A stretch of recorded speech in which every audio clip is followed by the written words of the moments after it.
dia, Deus abençoe, que bênção, a paz do Senhor, eu vou orar sim, o irmão precisa de uma ajuda, vou fazer o possível para coletar o que eu precisar, por etiqueta, só por etiqueta. E a igreja se transforma em um teatro. Isso é muito perigoso. Brincar de igreja. Cuidado, a bondade não pode começar em uma falsidade. O ato de ser bom não é apenas para manter uma aparência, é para ser bom de fato. Então, primeira coisa, ser bondoso de verdade. Se preocupe com isso e avalie. Eu sou bom, eu quero parecer bom. Quero manter uma fama, uma aparência, porque aqui dentro da igreja somos todos irmãos, então nós temos que manter um bom clima, etc. Ser bom de verdade. Então, a primeira coisa que eu coloquei é colocar-se no lugar do outro. Antes do ato, vem a disposição, que seria a própria benignidade que já falamos. A disposição de colocar-se no lugar do outro. No versículo 15 fica bem claro, alegrem-se com os que se alegrem, chorem com os que chorem. É um mandamento para você viver intensamente a emoção dos outros. Alguém aqui está triste, você ouve e se entristece da mesma forma com a pessoa. Alguém está pulando de alegria, conseguiu um emprego, passou no vestibular, obteve uma resposta de oração, você se alegra junto. Quando nós fazemos isso, nós damos total prova de que o nosso coração está no lugar certo. Nós estamos vivendo de fato como agrada a Deus, porque nós somos capazes de sentir a mesma coisa. É a famosa simpatia. É você se colocar no lugar do outro. Mas quantas vezes não acontece exatamente o contrário? Inveja da alegria. Tal pessoa não merecia isso. Antes fosse comigo.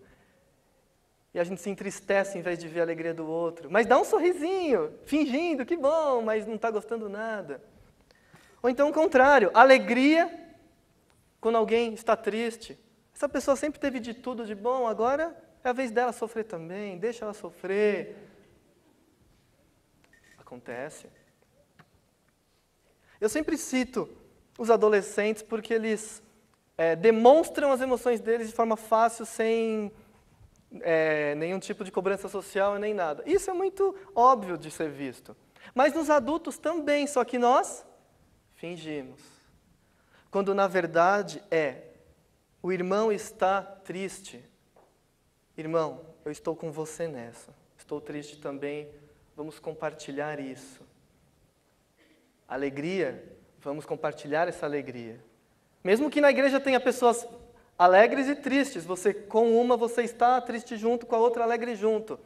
Quando eu era pequeno e queria ser pastor, eu via nos pastores algo muito diferente do que acontecia com outras pessoas, por natureza do trabalho.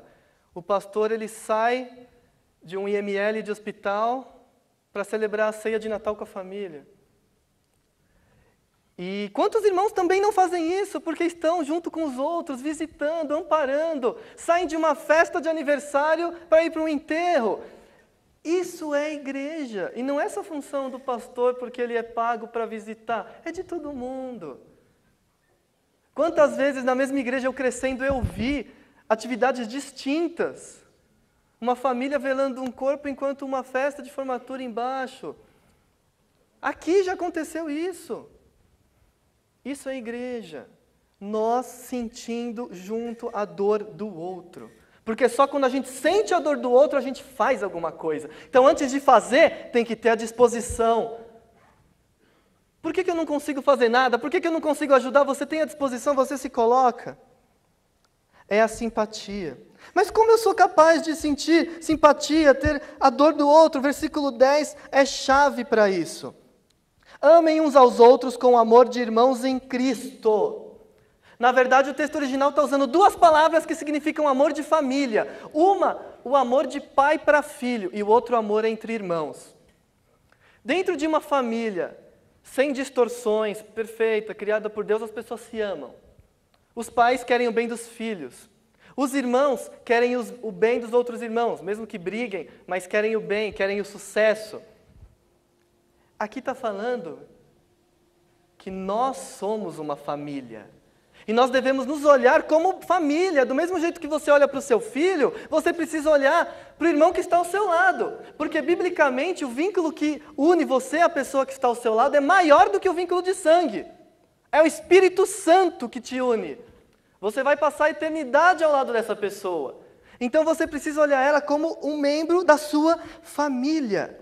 Uma família que não tenha distorções de ódio nem nada. Uma família como deve ser, uma família que se ama. E aí quando você se encara como família, aí você vai querer o bem do outro. Como um pai quer o bem do filho, quer que o filho vá bem, quer que o filho se destaque. Aí nós conseguimos entender o final do versículo 10. Se esforcem para tratar uns aos outros com respeito, que na tradução antiga diz, prefira uns aos outros em honra. Queira a honra do outro, em primeiro lugar. Quantos pais não pedem um pouco da sua posição, do seu status, do seu dinheiro, para que o filho tenha uma posição, tenha um recurso, tenha condições de vencer na vida? Quantos não fazem isso? Aqui na igreja é o mesmo. Não interessa só o meu benefício, interessa o bem do outro. Eu quero honrar o meu irmão, porque ele é o meu familiar. Me interessa o bem dele. Me interessa que ele esteja bem, que ele esteja comendo, que ele esteja tendo o que vestir, que ele tenha uma família, que ele tenha alegria, que ele esteja bem na igreja. Me interessa isso, porque ele é meu familiar. Tratar mal as pessoas da igreja é uma incongruência com o Evangelho. É a mesma coisa que xingar a mãe. É a mesma coisa que matar o irmão.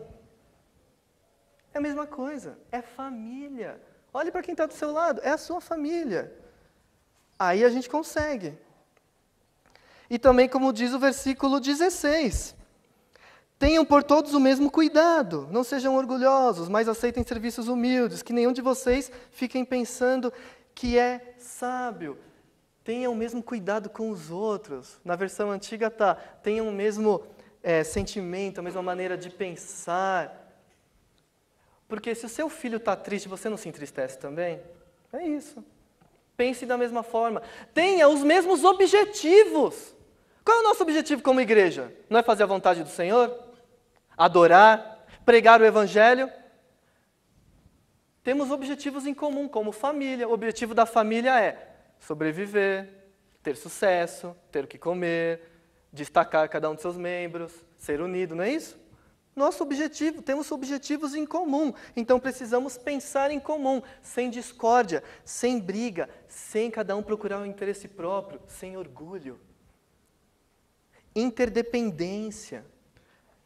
Não pense que é sábio sozinho, sábio aos próprios olhos, só você, interdependência como família, o filho precisa do pai, o irmão precisa da irmã, como família. E aí, se nós nos olharmos como família, nós conseguimos sentir a dor do outro. Nós nos interessamos pelo outro. E aí sim, colocamos a bondade em prática. Porque bondade é prática. Bondade não é sentimento, bondade não é emoção, bondade é quando eu ajo. Agora que eu já sinto as coisas da maneira certa, que eu já tenho a disposição certa, agora eu vou pôr em prática, eu vou praticar a bondade. Versículo 11. Trabalhem com entusiasmo, não sejam preguiçosos. O problema da preguiça. Eu prefiro a versão antiga, está mais próxima do que realmente o texto quer dizer, que é, dentro daquilo que dá vontade de fazer, aquelas coisas que são urgentes, aquilo que você gosta de fazer, por exemplo, ajudar alguém que precisa, você não gosta? Quem não gosta? Ajudar alguém é urgente, é urgente. Então, dentro das coisas que precisam fazer, não tenha preguiça. Faça com vontade. Quantas vezes nós não deixamos de fazer algo que nós gostamos por preguiça? Eu quero tanto estar aqui, mas hoje não, preguiça. Eu sei que o irmão precisa de uma ajuda para mudança, para fazer. Eu tenho tanta vontade de ajudar ele, mas se fosse outro dia, hoje eu não posso.